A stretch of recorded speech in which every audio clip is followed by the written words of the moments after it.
So recently the Punjab government announced a subsidy scheme to provide free electricity up to 300 units. This sparked the debate around the subsidies and what are the essential goods and services that required the government effort to reach the downtrodden section of society. Question is, what are subsidies? It is the difference between the market price of a commodity. For example, we can see wheat and rice which are procured by the government and the price at which they are being sold to the beneficiary in the form of subsidized food grain.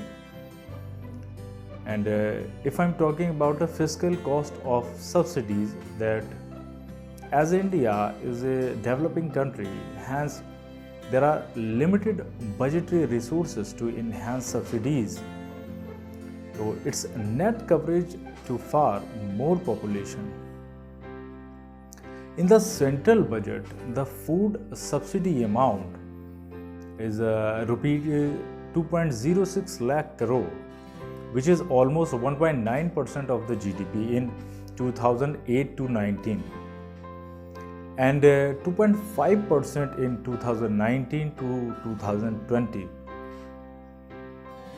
So the revenue to GDP ratio has been stagnating over a long period during 2010 to 11, and it's also into 2019 to 20, which is around the narrow range of 18.4% to 20.3%, whereas in many developed and emerging market economies, this ratio tends to much higher.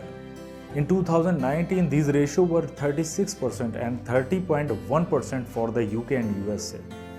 So 48.6% and 43.6% for Sweden and Netherlands, and 31.5% for Brazil. What is the delivery mechanism for dispersal of subsidy? So like we can see support for low-income household in a targeted manner, which is the free for subsidized provision of food grain and services such as health and education. So if I'm talking about the public distribution system, for example, we can see direct benefit transfer through providing money to the beneficiary's bank account, so that a person is free to choose any food grain in the open market. So according to his choice, he or she can choose. And on the other hand, the person avails subsidized food grain through public distribution system. In short, we can say PDS. If I'm talking about incentives to support selected categories of investor and producers, like reduction of corporate taxes have been offered to promote investment in general or in a certain region such as backward areas. And production linked incentives, it include direct budgetary support and indirect support through tax concession scheme. And it's also required to be carefully designed to avoid their misuse and minimize their cost. Here a very big question in front of us. Question is, what could be the rationale for selection of subsidy? So that's an important question. So with limited budget, poor targeting and leakages, we need to focus on commodities which are considered essential and merit goods. So primarily food grains, particularly wheat and rice, are supplied to target groups at a highly subsidized price through the public distribution system. Further, there is enough evidence that such a distribution has helped to reduce poverty.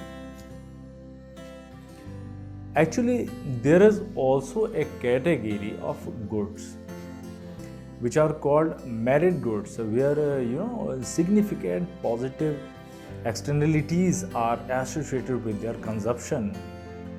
For instance, health and education, we can see. So it's a related provision also, including midday meal and breakfast.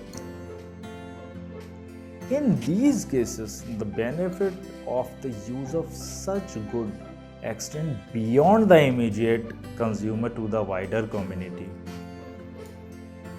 So, subsidization or the free provision of essential and merit goods can be justified on the grounds of meeting social objectives. But there are enormous examples of wasteful or populist subsidies. Recently, we saw in Punjab government announced 300 unit of free electricity, which has led to an undue increase in the wasteful power consumption. So, like in this way, the way forward innovative solution, it's need actually a proper targeting of beneficial leveraging technology. Also, in a regulation body, there is a need to establish a efficient procurement and public distribution system, which would actually manage procurement and distribution. So that is to stop leakage and avoidable administrative cost. So that's the important thing actually. So choice of goods and services, the need of the hour is to limit subsidies to essential and merit goods only. Even there is some less fiscal space.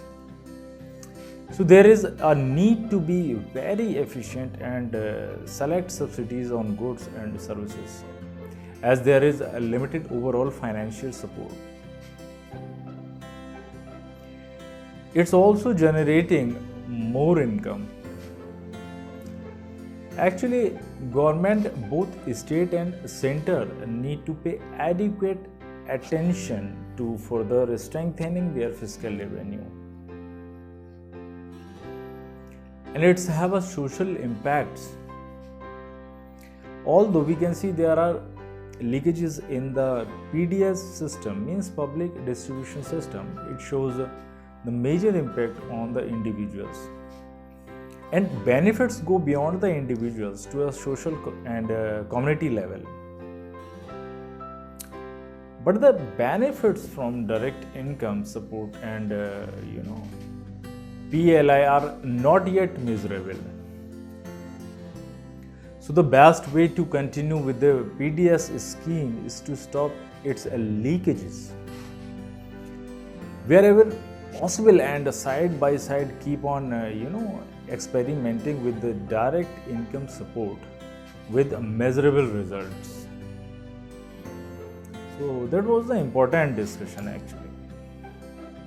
Thanks for watching.